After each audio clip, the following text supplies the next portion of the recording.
Hello friends, एक अच्छा अनुभव, एक अच्छा मैसेज आपको बताने जा रहा हूँ। यूट्यूब पर एक मैडम है जो ईएमआरएस की बिल्डिंग्स, क्वार्टर्स और स्कूल्स के बारे में जानकारी देती है।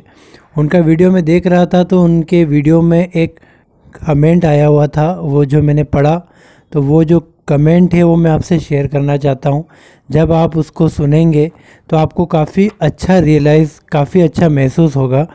वह क्या मैसेज है उसको बताने से पहले आपको मैं यही बताना चाहता हूँ कि पिछले साल आपने फॉर्म भरा। फॉर्म भरते समय आपके साथ कई कैंडिडेट थे जो मेंटली रूप से हार गए, आपसे पीछे रह गए। आपने अपने आप को पॉजिटिव रखा। कई लोग सोचे कि 1500 रुपये कौन बिगाड़े, परीक्षा होगी या नहीं होगी, लेकिन आपने उस चीज़ से आगे बढ़ के फॉर्म भरा, खुद पे भी विश्वास रखा और ईएमआरएस पर भी विश्वास रखा। बीच में जब स्टे लग गया, कोर्ट केस हुआ, तो कई लोग 1500 रुपये भरने के बाद भी वहाँ से हट गए, लेकिन आपने फिर भी खुद पे विश्वास रखा, पढ़ाई जारी रखी और ईएमआरएस पर भी विश्वास रखा।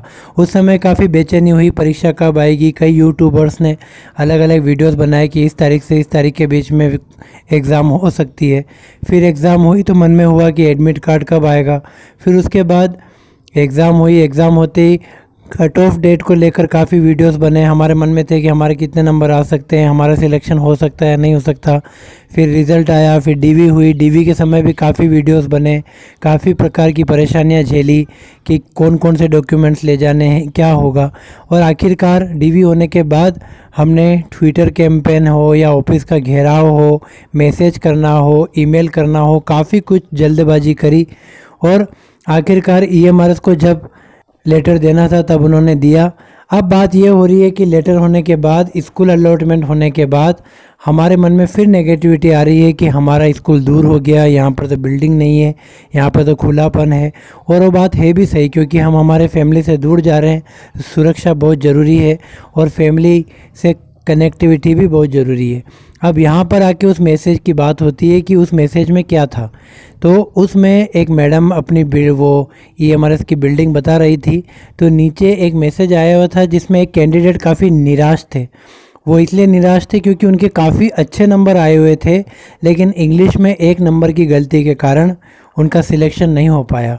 वो इन सारी चीज़ों से, सारे अनुभवों से दूर हो गए। उन्हें ऐसा लग रहा था कि काश मेरा एक नंबर इंग्लिश में आ जाता तो मैं भी डीवी देता, मेरा भी आज ये लेटर बनता, मेरा भी कहीं स्कूल में अपॉइंटमेंट होता, मैं भी स्कूल देखने जाता, मुझे भी क्वार्टर मिलता। और काफ़ी कुछ आगे की सोच के वो बैठे थे। लेकिन उनके उस मैसेज में एक पॉजिटिव चीज़ मुझे बहुत अच्छी लगी। उन्होंने ये लिखा कि कोई बात नहीं, जो होना था हो गया, अगले साल फिर ईएमआरएस की वैकेंसी आएगी, मैं पूरी जिलो जान से तैयारी करूंगा और देखना इस बार नंबर ला के रहूँगा। तो सोचिए, वो उस पे मुकाम पर जाकर भी नेगेटिव नहीं हुए, तो हम सब कुछ पाकर नेगेटिव क्यों हो जाए। दोस्तों, अंग्रेज हमारे देश में आए थे तब ना तो उनके पास यूट्यूब चैनल था, ना ही उनको किसी ने कोई फ़ोटो भेजा, ना उनके पास कोई मोबाइल नंबर थे, ना ही उनको कोई क्वार्टर मिला था और ना ही उस समय अच्छे रोड थे। वो केवल एक खोज के रूप में यहाँ पर आए थे, व्यापार करने आए थे। कच्चे रोड थे, समुद्र के किनारे कच्चे थे, वो वहाँ से निकले थे, बीच समुद्र में डूब जाते या जाते समय बीच समुद्र में डूब जाते, उनकी कोई खोज खबर नहीं थी। लेकिन हिम्मत करके वो यहाँ पर आए, धीरे धीरे रचे बसे और ऐसे बसे कि हमारे ऊपर शासन भी किया, और ऐसा शासन किया कि उनको यहाँ से निकालना बड़ा मुश्किल हो गया। तो सोचिए, वो कहीं और से आके हमारे यहाँ बस गए और हम पर शासन कर लिया, और हम अपने ही देश में स्टेट से स्टेट में आने में घबरा रहे हैं। तो दोस्तों, ये एक मैसेज था आपके लिए कि जो स्कूल आपको मिला है उसमें खुश रहिए। सेंट्रल गवर्नमेंट की जॉब है। पिछले साल एनवीएस की वैकेंसी निकली थी, एनवीएस या केवीएस की। उसमें ये रूल था कि आपको शुरू के 6 साल नॉर्थ इंडिया में ही रहना है, मतलब नॉर्थ ईस्ट इंडिया में ही रहना है, जिसमें कि 7 राज्य खास थे: असम, मिजोरम, मेघालय, त्रिपुरा। ये इस प्रकार के कि वहाँ आपको रहना है। उसके बाद फिर आप भारत के इस कोने में आ सकते हो। तो भी कई लोगों ने उसके लिए फॉर्म भरा था, उसके लिए प्रिपरेशन करी। तो हम तो फिर भी अपने घर से मात्र 200, 500 या 1000 किलोमीटर की दूरी पर ही है। दूसरी बात, जब किसी की शादी होती है, जो दुल्हन होती है वो अपने ससुराल जाती है तो वहाँ जाते ही उसे काम करना पड़ता है, घूंघट निकाल के रहना पड़ता है। हालांकि ये प्रथाएं आजकल कई जगह बंद हो गई है, लेकिन आज भी आगे चल रही है। तो अभी वह धीरे धीरे वहाँ पर यूज टू होती है, हैबिचुअल होती है और वहाँ पर रच बस जाती है। तो दोस्तों, हम तो अपने स्कूल में अपने काम के लिए जा रहे हैं, इसके बदले में हमें भारी भरकम सैलरी मिलेगी, इज्जत मिलेगी, टाइम टू टाइम प्रमोशन मिलेगा, इंक्रीमेंट मिलेगा, महंगाई भत्ता बढ़ेगा। तो कई प्रकार के अनुभव हमारे साथ अच्छे होंगे।